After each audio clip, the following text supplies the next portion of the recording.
Заказала себе туристический походный нож.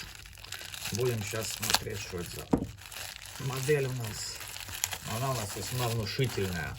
Также может пойти для охоты. Выглядит может таким вот образом. В таких ножнах из плотной стропы. Их можно повесить на ремень там, чтобы было удобно. И, собственно говоря, сам агрегат. Деревянная рукоять, упор под палец, отверстие под темляк, как говорится, защита от дураков, лезвие из стали D2, насколько я помню, но это не точно. Довольно-таки увесистый, весит он 387 грамм, заточка у него прям прекрасная. Найти и приобрести данный нож вы сможете по артикулу вверху в описании на Озоне.